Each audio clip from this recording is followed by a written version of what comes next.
নমস্কার বন্ধুরা, চলে এসেছি আজকে জমজমাট একটি রেসিপি নিয়ে, ব্রেড চপ। আমি কিভাবে ব্রেড চপ বানাই পুরো ভিডিওটা আপনারা দেখতে থাকুন।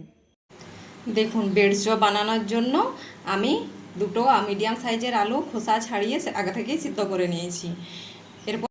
এরপর আমি এই আলুর পুরটা বানিয়ে নেব। দেখুন আলুর পুর আমি কিভাবে বানাই। গ্যাসের মধ্যে কড়াই বসিয়ে দিয়েছি, কড়াই গরম হয়ে গেছে। এরপর এখানে দিয়ে দেবো সরষের তেল। আপনারা চাইলে এটা সাদা তেলও করতে পারেন, কিন্তু আমি এই সরষের তেল দিয়েই বানাবো। এরপর তেল গরম হয়ে গেছে, তেলের মধ্যে দিয়ে দিচ্ছি গোটা জিরে, আর দিয়ে দেবো কুড়ে রাখা আদা। আদাটা অবশ্যই আপনারা কুড়ে দেবেন। আর দিয়ে দেবো কুচিয়ে রাখা কাঁচা লঙ্কা।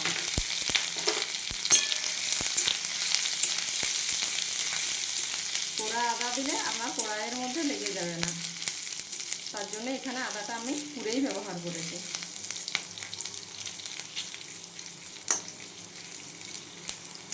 দেখুন এগুলো আমার ভাজা হয়ে গেছে। এরপর এখানে আমি দিয়ে দেবো সেদ্ধ করে রাখা আলুগুলো। হাতে করে এরকমভাবে মধ্যে মধ্যে আমি আলুগুলো দিয়ে দিচ্ছি।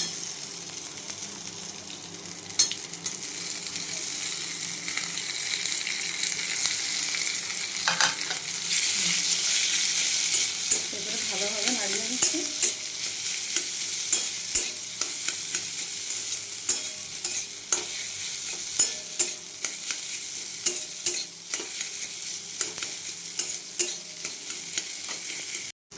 এরপর এখানে দিয়ে দেবো আমি একে একে গুঁড়ো মশলা। এখানে প্রথমেই দিচ্ছি স্বাদের জন্য লবণ, আর দিয়ে দেবো অল্প পরিমাণে হলুদ গুঁড়ো, আর দিয়ে দেবো অল্প পরিমাণে জিরের গুঁড়ো, আর দিয়ে দেবো ধনের গুঁড়ো, আর দেবো অল্প পরিমাণে লঙ্কার গুঁড়ো। আর আমি আগে থেকে যে ভাজা মশলাটা রেডি করে রেখেছি সেই ভাজা মশলা এখানে আমি অ্যাড করে দিলাম। এরপরে এগুলি আমি খুব ভালোভাবে নাড়িয়ে পুরটি রেডি করে নিই। দেখুন কত সহজেই আমার পুর রেডি হয়ে যাচ্ছে।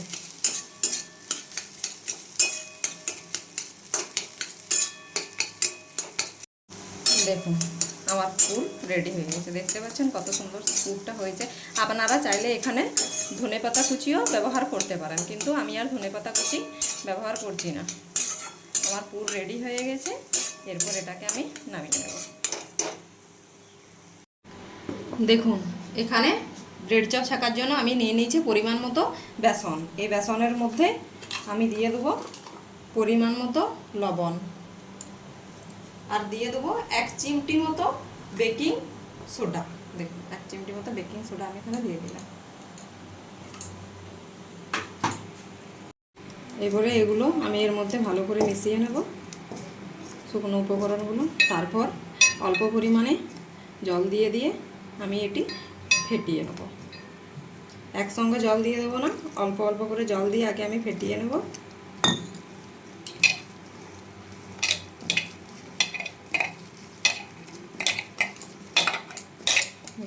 অল্প করে জল দিয়ে আমি একটি স্মুথ ব্যাটার বানিয়ে নেব। এটি বিকেলের নাস্তাতেই বলুন খেতে খুব টেস্টি হয়, তাই ভাবলাম আজকে বানিয়ে দেখি। এই বেসনটি যত ফেটাবো তত বেশি ব্রেড চপ ভালো হবে। দেখুন এইভাবে আপনারা ফেটিয়ে নেবেন।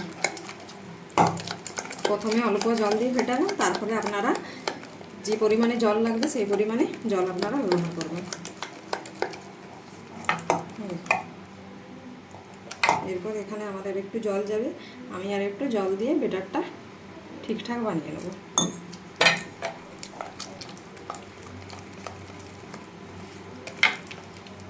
দেখুন ঠিক এরকমভাবে আমি ব্রেড চপের জন্য ব্যাটার বানিয়ে নিলাম। দেখুন আমি ব্রেড চপ বানানোর জন্য স্লাইস ব্রেড এরকম নিয়ে নিয়েছি। এগুলো আপনারা যে কোনো মুদির দোকানে 20 টাকা দিলেই কিনতে পাবেন। ব্রেড চপের জন্য এরকম স্লাইস ব্রেডই আপনার দরকার। এরপর এগুলোকে আমি কেটে নেব। দেখুন এগুলো আমি কিভাবে কাটি। দেখুন এগুলো এমনিভাবে কোনাকুনিভাবে কেটে নিতে হবে, ঠিক এরকমভাবে কেটে নিতে হবে।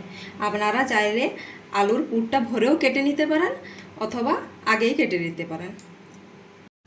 দেখুন আমি সব ব্রেডগুলো কেটে নিয়েছি, এরপর এর মধ্যে আমি আলুর পুর ভরে নেব। দেখুন আমি কিভাবে আলুর পুরটা ভরে নিই। ঠিক একটা সাইড আমি হাতে করে নিয়ে আলুর পুরটা ঠিক এরকমভাবে আমি বসিয়ে দেব।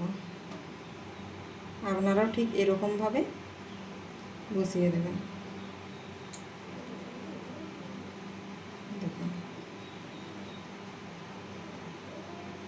দেখতে পাচ্ছেন আমি কীরকমভাবে আলুর পুরটা বসালাম, আপনারাও ঠিক এরকমভাবে আলুর পুরটা বসিয়ে দেবেন। এরপর এর ওপর থেকে আমি এটা চেপে দেব। দেখুন আমি এরকমভাবে সব ব্রেডের মধ্যে পুর ভরে নিচ্ছি। ব্রেডের মধ্যে আমি সব পুরগুলো ভরে নিয়েছি, এরপর এগুলো আমি ভেজে নেব। ব্রেড ভাজার জন্য আমি এখানে তেল বসিয়ে দিয়েছি, তেল আমার গরম হয়ে এসছে। এরপর আমি ব্রেড চপ ভেজে নেব। দেখুন এখান থেকে একটা ব্রেড নিয়ে আমি ঠিক এরকমভাবে বেসনের মধ্যে থেকে ডুবিয়ে নেব, ঠিক এরকমভাবে। দেখুন এরকমভাবে আমি এখানে দিয়ে দেব।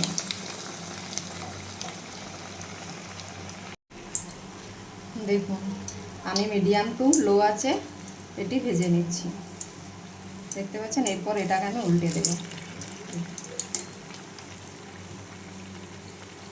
দেখছেন কত সুন্দরভাবে ফুলেছে ব্রেড চপ, আর এটি খেতেও খুব টেস্টি লাগে।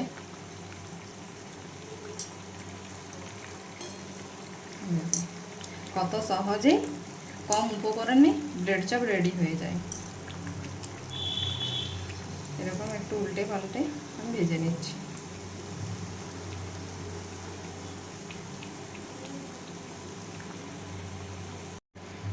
দেখুন আমার ব্রেড চপ ভাজা হয়ে গেছে, এরপর এটাকে আমি তেলের থেকে তুলে নেব।